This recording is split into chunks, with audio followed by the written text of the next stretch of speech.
Boa noite, meus amigos, irmãos e irmãs de ideal espírita. Que Jesus nos abençoe e que Ele nos envolva em muita serenidade, muita paz. O Espírito Emmanuel, através das mãos de Chico Xavier, teve a oportunidade de fazer uma afirmativa em um dos seus livros que nos leva a refletir acerca daquilo que ele, na oportunidade, asseverou. Ele diz o seguinte: a doutrina espírita é o maior patrimônio moral legado por Deus à humanidade. É uma afirmativa para nós pensarmos. O maior legado moral, a doutrina espírita.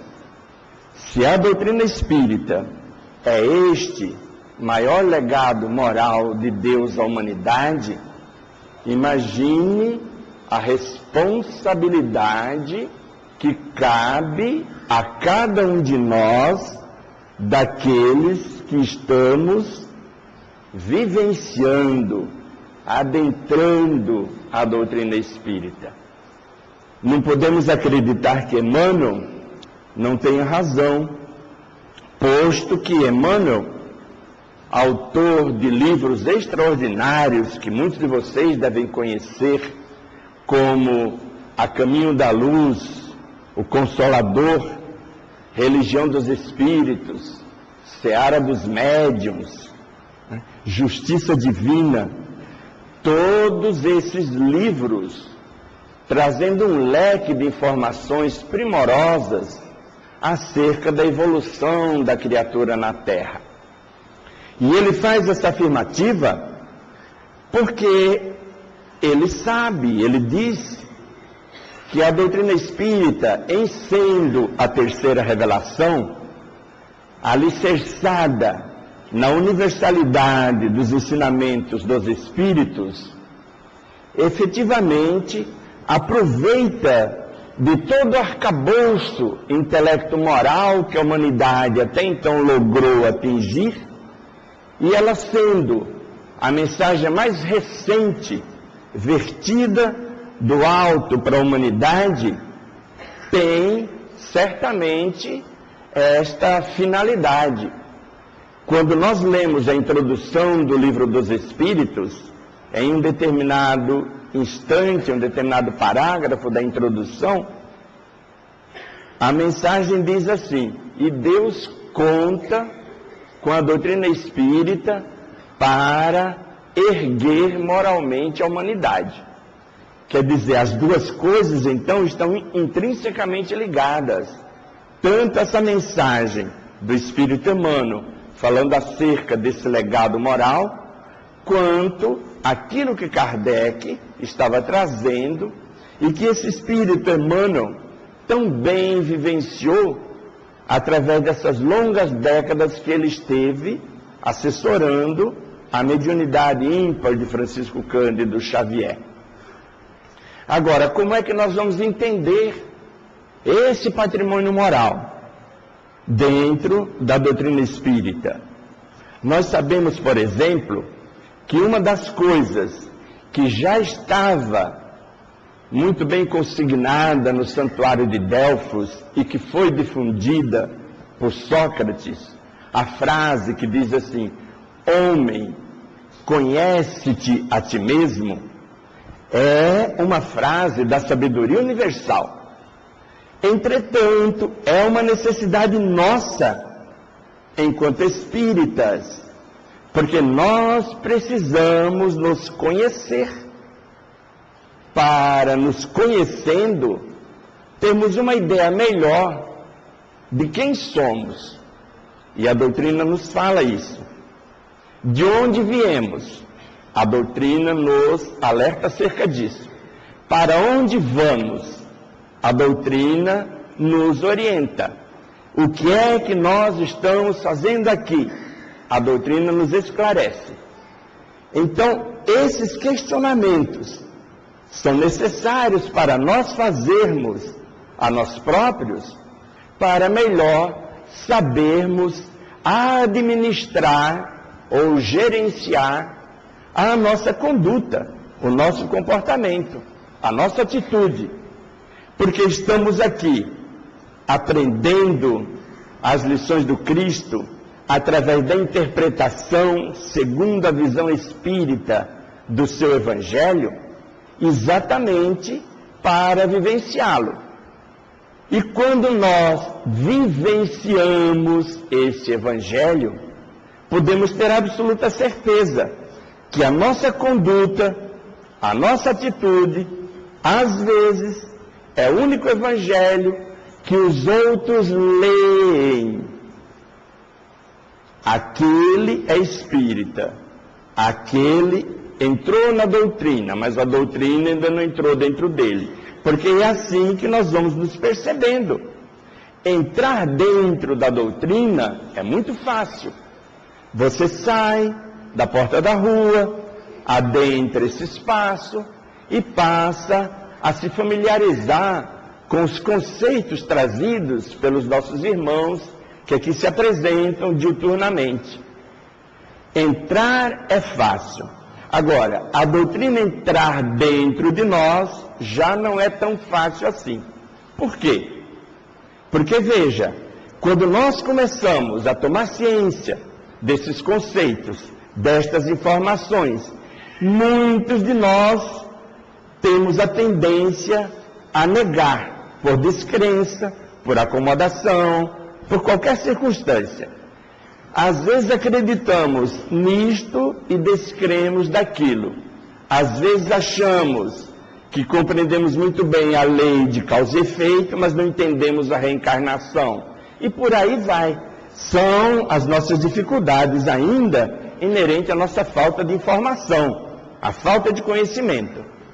Quando isto começa a trabalhar a nossa cultura, a nossa educação, o nível de informação que possuímos, vai automaticamente mexer paradigmas, vai mexer dificuldades, vai mexer traumas, aflições, e mexendo, ela vai fazendo a transformação, vai nos alicerçando com convicção algum embasamento.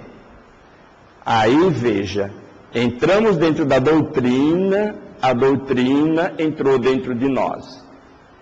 Na sequência, através da conduta, através do comportamento, é que nós demonstramos a doutrina saindo dentro de nós por meio da exemplificação.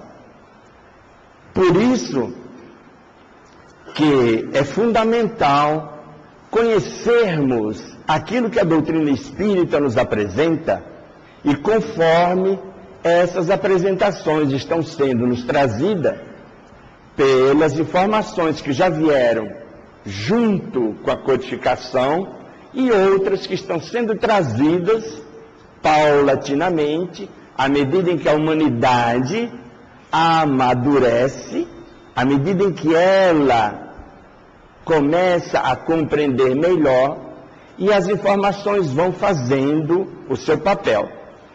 Acumuladas, passamos a refletir acerca delas, esta reflexão nos permite alicerçar esse conhecimento e ficarmos de posse dele para que as nossas escolhas, ações decorrentes do nosso livre-arbítrio, sejam as mais felizes possíveis, para que sejamos aquilo que efetivamente deveremos ser, construtores, arquitetos do nosso próprio destino, para que não acusemos ninguém pela nossa infelicidade.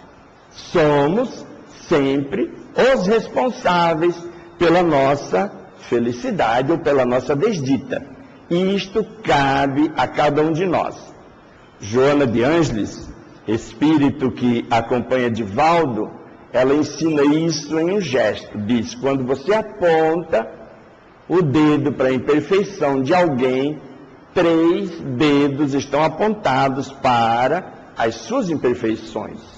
Para nós termos uma ideia, ou dizendo de outra forma, quando você joga lama em alguém, você se suja primeiro, porque esse alguém pode libertar-se, pode sair da rota da lama, mas você já se sujou antecipadamente. Então a responsabilidade nossa é muito grande diante desse patrimônio moral. E por que nós, os espíritas, estamos sendo convocados, no caso da fala do Emmanuel, a sermos os responsáveis por esse patrimônio moral da humanidade? Porque nós estamos já com a nossa afinidade com os postulados, e esta afinidade indica uma certa maturidade. Não é obrigação, a doutrina espírita não nos obriga absolutamente nada, a doutrina não se impõe a ninguém, se expõe e cada um afiniza-se com esta doutrina. Esse patrimônio é o patrimônio moral muito importante. Jesus, quando começa a lecionar acerca deste patrimônio moral, ele diz assim: tendes ouvido o que foi dito, amarás o teu próximo e odiarás o teu inimigo, que era o que dizia a antiga lei. Primeiro a de Italião, olho por olho, dente por dente, depois a lei civil, mosaica, trazendo determinadas informações, né, tão cruentas, tão assim, estreitas na sua interpretação. Né? E aí Jesus diz: eu, porém, vos digo, amai os vossos inimigos. Se ele pede para amarmos os nossos inimigos, imagine o que ele não pede que façamos pelos nossos amigos, por aqueles que estão próximos de cada um de nós. Por isso, muitas das afirmativas de Jesus têm que nos levar a profundas reflexões. Se a sua justiça não for mais perfeita que a dos demais, o que é que você está fazendo de especial? Então a nossa justiça tem que ser mais perfeita do que esta que usualmente, habitualmente, está sendo utilizada por aí. Não é necessário que os outros nos falem isso. Por quê? Porque, veja, está lá na questão 621 do Livro dos Espíritos, onde se encontram as leis de Deus. A resposta foi na consciência. Não tem jeito. Eu costumo muitas vezes brincar. Não adianta que as leis divinas estão aqui dentro e não podemos ficar balançando a cabeça e falando: eu não quero pensar nisso agora, diante de um ato equivocado qualquer que tenhamos feito. Primeiro porque as leis que estão na nossa consciência não é roupa, e o nosso cérebro não é máquina de lavar, que espanta isso por centrifugação. Não tem jeito. Não adianta você chacoalhar, porque não sai. Aonde você vai, você carrega a lei de Deus dentro de você.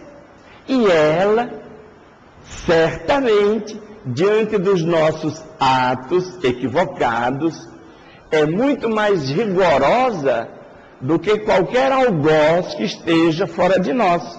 Porque o algoz fora de nós, de vez em quando, podemos perdê-lo de vista. Mas a nossa consciência não dá para perdê-la de vista. Eu me lembro Me permita contar um caso aqui, eu acredito até que já tenha contado isso antes, mas vale a pena a oportunidade. Lá em Santo André, eu participava de uma feira de livros, que era uma feira promovida pela União das Sociedades Espíritas, e quase todos os centros espíritas participavam. E lá nós recebíamos a seguinte orientação: cada um ficava na banca de um autor espiritual e não podíamos pegar nenhum livro, não tínhamos esse privilégio, esse direito, antes que a feira fosse aberta para todas as pessoas. Deveríamos deixar passar 1 hora. Eu estava então numa banca que era encarregada dos livros de estudos. Como sempre gostei muito de ler, de estudar, eu fui ver os títulos. E tinha um livro do professor Herculano Pires, que à época estava esgotado, e que eu queria o livro. Só tinha um exemplar. À época, eu era espírita, já, mas não era evoluído, como ainda não sou. Então, eu olhei o livro e falei: meu Deus do céu, eu quero esse livro. O que eu faço?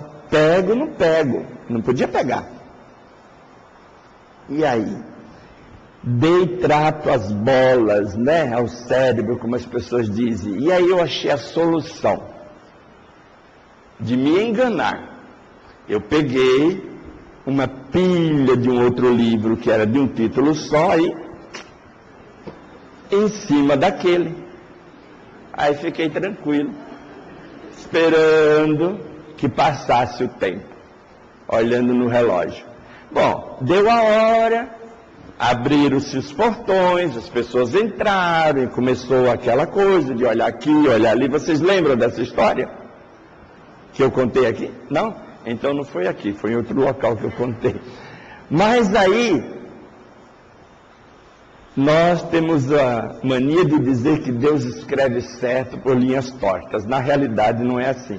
Deus escreve certo por linhas certas e nós olhamos torto a escrita de Deus, né? Então, eu fiquei lá, sossegado, e aparece uma moça com uma listinha de livros. Dessas moças que usam óculos fundo de garrafa. Você já sabe o tipo. É aquelas que devoram livros. E andou e com a listinha, e toda vez que ela passava perto, eu tremia nas bases. Tudo bem, estava passando o tempo, daqui a pouco, perto da mesa, aproxima-se uma senhora, cabelinho branco, de óculos também, miudinha, e aí ela começa a olhar para a moça, e olha e volta, olha e volta, até que eu percebi que tinha acontecido alguma coisa entre as duas, embora eu não tivesse visto nada. Aí essa senhorinha de idade chegou para a jovem e falou assim: minha filha, eu vou falar uma coisa, mas você não leve a mal, porque se você está aqui procurando livros, tanto quanto eu, você é espírita, eu já tenho idade de ser sua mãe, me perdoe. Não, pode falar. Eu estava na fila e eu vi quando você ia passando para o fim da fila, mas uma amiga sua, que estava 4 pessoas à minha frente, te cumprimentou, você encostou para retribuir, ficaram conversando, nesse meio tempo os portões abriram-se e você entrou. Eu sei que você não queria furar a fila, tenho certeza disso, mas é bom que você saiba que o planejamento divino é diferente. Quando a gente está mais sozinho, Paulo de Tarso diz que 1000 olhos testemunham você. Então tem sempre alguém vendo o que você faz de errado.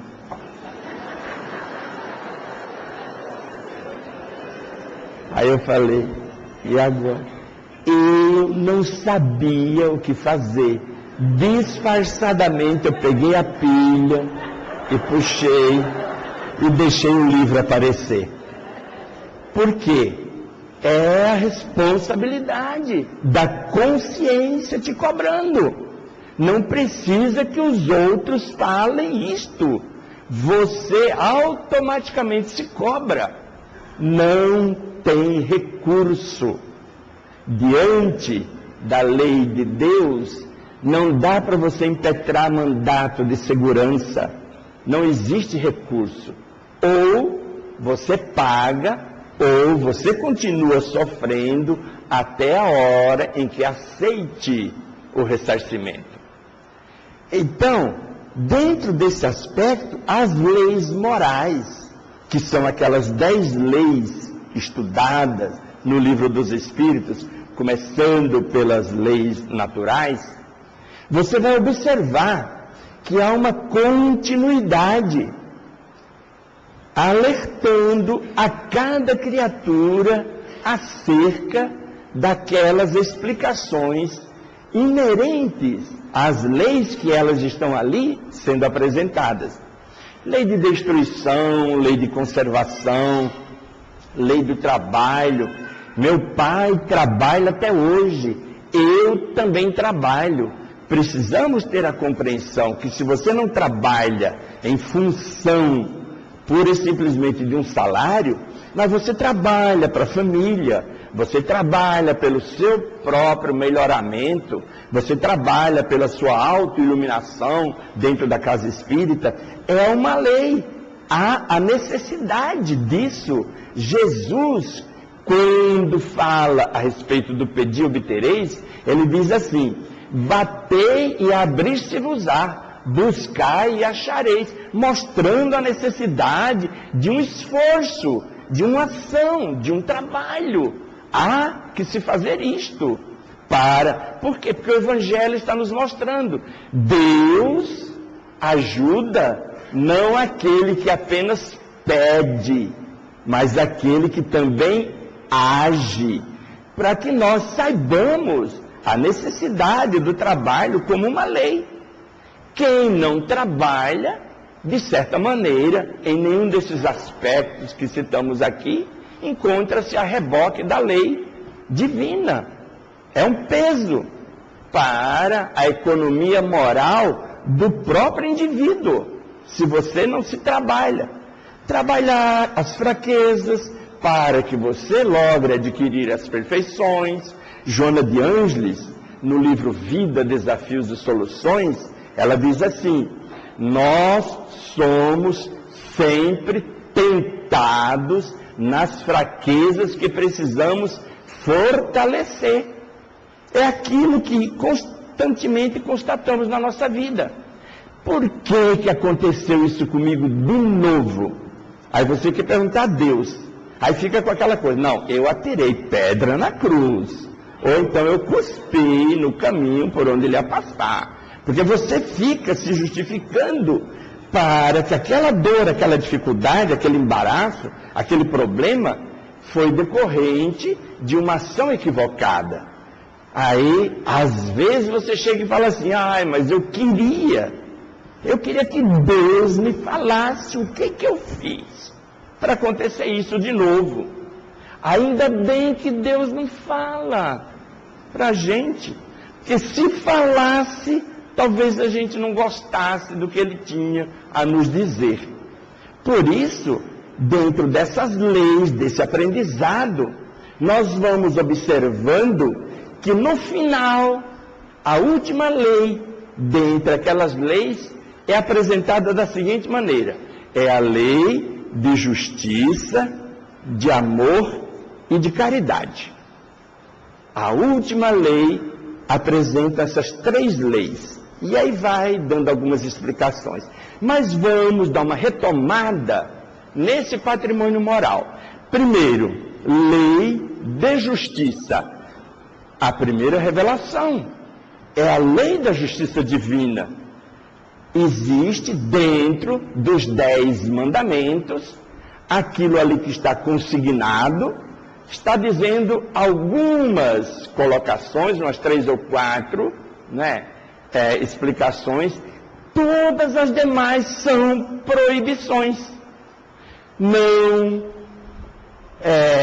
matar, não furtar, não levantar falso testemunho, não usar o nome de Deus em vão, não pecar contra a castidade. E aí vão várias leis que estão sendo mostradas, nos dando conta de como a justiça divina estava sendo apresentada à humanidade dentro daqueles 10 mandamentos. Claro que a doutrina espírita vai ampliar esta explicação. Não vai ficar pura e simplesmente naquilo que está escrito ali na lei. Então, assim, não furtar. Você pode até não furtar no sentido de apropriar-se indebitamente. Mas quantos pais, quando os filhos vão para as baladas, não falam assim: ai, essa menina rouba meu sossego, essa menina furta a minha paz. A mesma coisa, os maridos com as esposas, quando a gente sai, não diz para onde foi, não telefona avisando nada, porque dá a impressão que nós estamos tendo que dar satisfação. Não é isso, é porque as aflições vão se sucedendo. Então você às vezes não furta no sentido da apropriação indébita, mas a doutrina explica que o furto pode ser outro.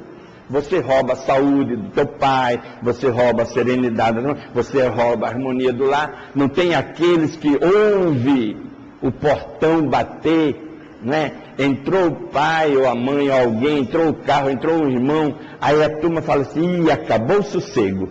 Não tem esse tipo? Pois é, ladrão do sossego dos outros. E, no entanto, não roubou nada especificamente. Por isso, não podemos ficar presos à lei, no sentido da frase. Temos que ter a intenção com que aquela frase está ali explicitada, para que isso efetivamente se transforme num patrimônio moral nosso. Depois que sai desta lei de justiça, vem Jesus com a lei do amor. Como dissemos aqui, Jesus, ao nos apresentar a lei do amor, ele é questionado por um dos discípulos que diz: o que devo eu fazer para alcançar a vida eterna? Porque é assim, nós já queremos saber o que fazer para ir lá para cima. Não queremos nada, né?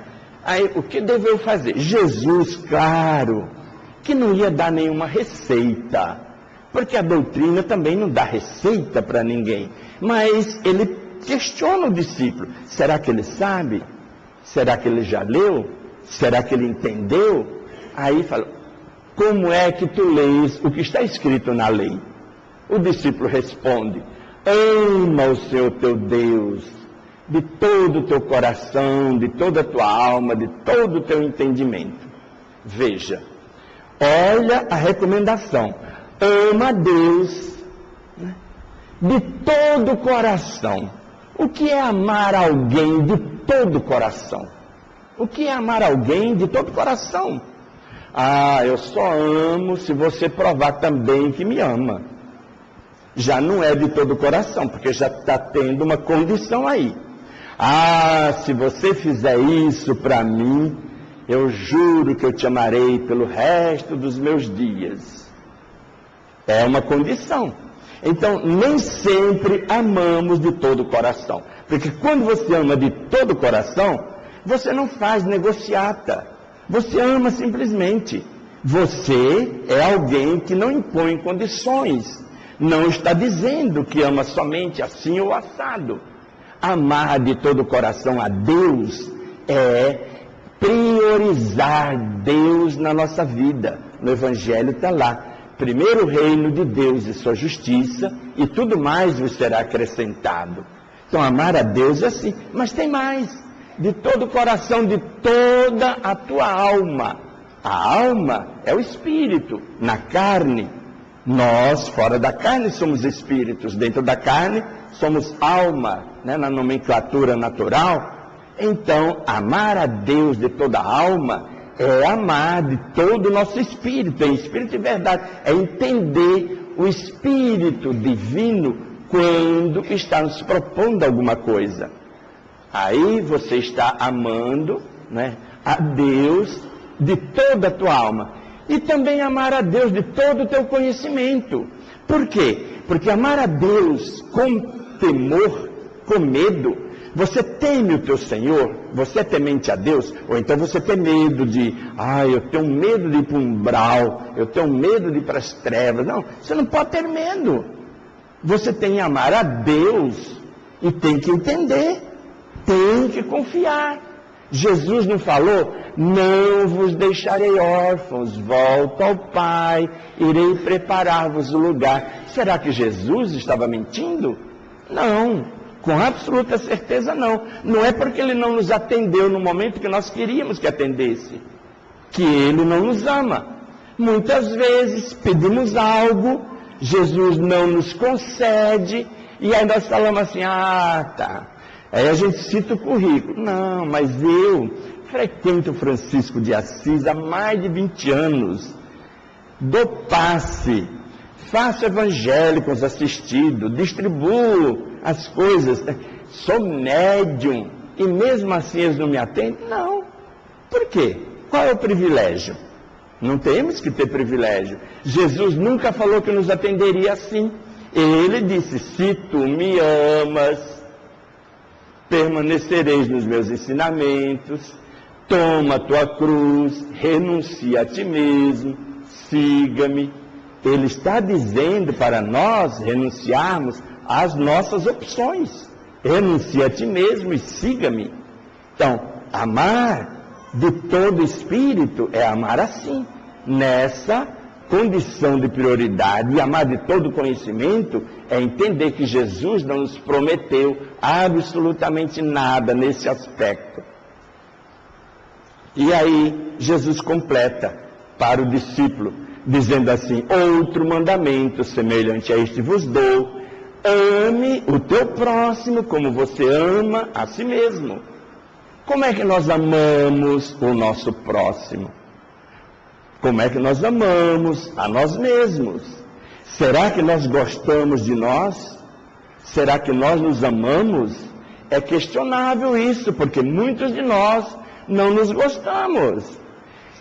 Essa semana que passou, eu atendi uma companheira na nossa casa. Eu já falei em vários locais que eu não gosto de fazer atendimento fraterno, porque as pessoas trazem tantas coisas que eu não me sinto capacitado para traçar alguma diretriz. E ela veio, insistiu, eu fui atender.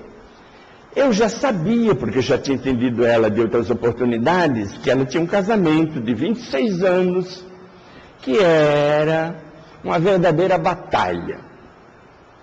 Brigas. Parece até que os sertanejos se inspiraram naquela música Entre Tapas e Beijos no casamento dela, porque era tudo assim. Eles brigavam, se batiam, para um lado, para o outro, voltavam, tal. Era uma coisa assim, impressionante. Até que ela, eu já sabia disso, porque ela sempre estava conversando comigo. Ela chegou e falou assim, Zé Maria, eu preciso muito de sua ajuda, da ajuda do seu benfeitor. Ele não é cupido, mas as pessoas acham também, né? Para juntar as pessoas, tudo bem. O que é? Aí ela começou a contar que o marido dela havia sumido, já fazia mais de 4 meses, e que deu a notícia que estava com uma outra pessoa morando. E ela queria que ele voltasse. Eu falei, eu não acredito, você está pedindo isso. Mas então você não percebe? Deus permitiu que espontaneamente a cruz saísse dos seus ombros. Alguém carregasse essa cruz, está lá com ela. E você quer a cruz de volta. Eu não estou entendendo. Porque é impossível, se foi espontâneo, não foi briga, não foi pancada, não foi nada, foi espontâneo. Ele saiu, a outra pegou a cruz. Você está querendo que te traga a cruz de volta? Pelo amor de Deus, você não se ama, você não se gosta. Não é possível uma coisa dessa. E é assim mesmo. Às vezes a pessoa não se gosta. Ora, como é que ela vai gostar do outro se ela não se gosta? Prefere ficar daquele jeito que era do que o sossego que agora está? Não. Joana de Ângeles, quando ela fala a respeito dessa questão do amor, ela tem uma frase naquele livro chamado Vida Feliz. É um livro de bolso, muito interessante. Ela tem uma frase que ela diz assim: nunca permitas que alguém se afaste de sua presença sem levar algo bom dos momentos passados contigo, para mostrar que todo e qualquer encontro que tenhamos, familiar, afetivo, amoroso, generoso, de amigos, de inimigos, de parentes, de conhecido e desconhecido, sempre seja um encontro aonde alguém é o mais dedicado e fornece as melhores condições para que o outro siga em paz. Ora, se somos nós que estamos nos encontrando aí, nós, os espíritas, temos obrigação de termos sempre uma palavra amiga, uma palavra de estímulo, uma palavra de amizade, de afeto. Não podemos ser aqueles que encontram as pessoas na rua e falam assim: gente do céu, como você está? O que te aconteceu? Né? Você está assim, você está assado, você engordou, você... Ah, sim. Eu estava outro dia não, já faz um certo tempo, na casa de um amigo, almoçando. E a empregada dele havia ido à padaria comprar os negócios que ele havia pedido. A empregada dele é muito engraçada. É uma senhora negra. Ela já deve estar por volta dos 50 e poucos anos, mas os traços do rosto dela demonstram que ela deve ter sido muito bonita quando jovem. Ela tem uns traços assim, a postura muito bem formada, só que já está bem gorda, idade e tal. Bom, voltou fuzilando, entrou dentro de casa. O patrão, meu amigo, é espírita, né? E perguntou: o que foi, fulano? O que te aconteceu? Ah, mas eu vou contar. O que foi que aconteceu? Eu encontrei, e citou o nome de uma pessoa que eu não conhecia, na rua. E ela, na hora que eu estava saindo da padaria, ela esbarrou e falou assim: nossa, você é fulana? O que aconteceu com você? Como você engordou? O que a vida fez com você? Ela olhou, assustada, e ficou com tanta raiva que disse assim: quem é você? Ah, eu sou fulana.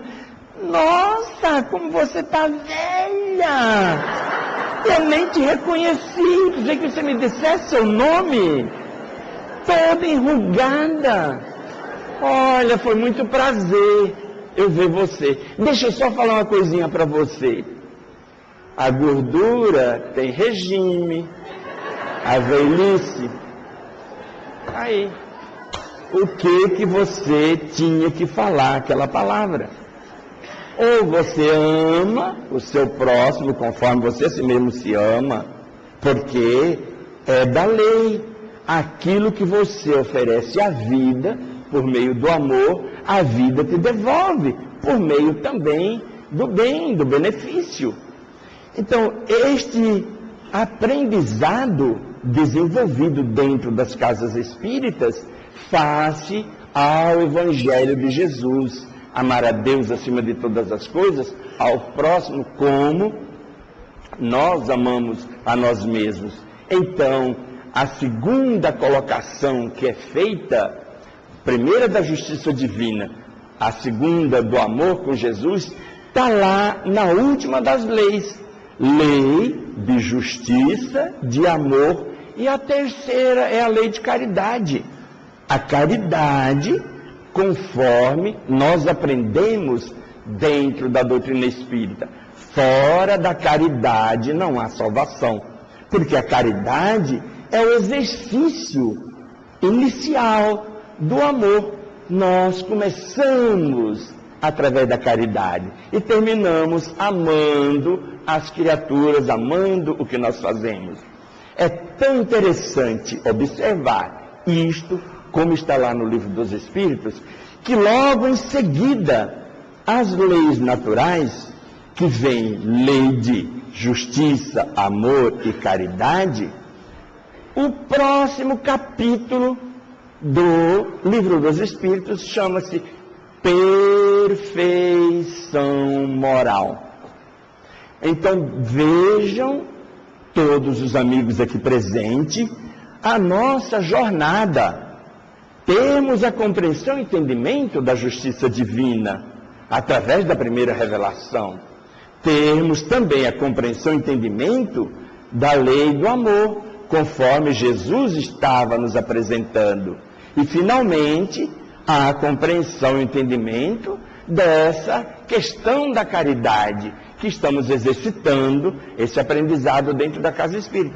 Só que isto, veja, não é para os outros apenas, também para nós próprios. Deveremos nos amar, deveremos ser caridosos conosco também. Deveremos ter uma interpretação muito clara, muito precisa, de que o mal que fazemos faz mal a nós próprios. Por isso, o ideal é que nós comecemos por substituir todas as ideias negativas, todas as ideias equivocadas, todas as ideias de revide, de revanche, de coisas do gênero, para uma atitude positiva diante da vida.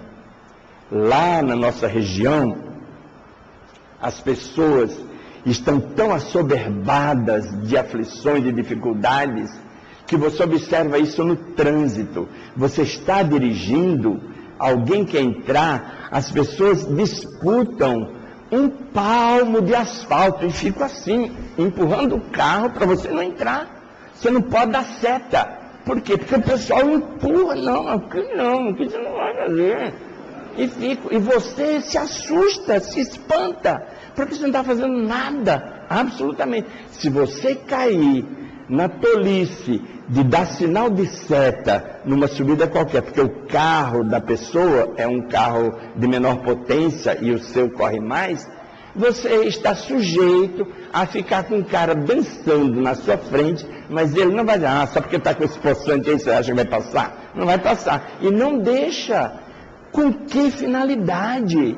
Qual o objetivo? Então, a compreensão nossa do espírita, deixa enfermo, coitado. Deixe para diante, e vibrar. Deus acompanha essa criatura, porque se Deus não acompanhar, ele vai fazer tanto estrago no caminho, que precisa que Deus acompanhe. Não precisa acompanhar você. Você já viu como é que está. Então, essa situação de caridade, de você se dispor a isso, é interessante para nós. O bem tem que nos fazer bem. Ele precisa, de certa forma, alimentar em nós tudo que for positivo. Não podemos nos magoar dessa maneira. Querer que a nossa vida seja sempre uma tragédia, porque tem pessoas que têm afinidade com a tragédia. Acham que tudo dela é mais complicado, tudo dela é mais difícil, tudo dela é problemático. Então a criatura acha que Deus esqueceu-se dela, não existe. O destino é ingrato, a sorte é madrasta, e vão falando todas essas coisas.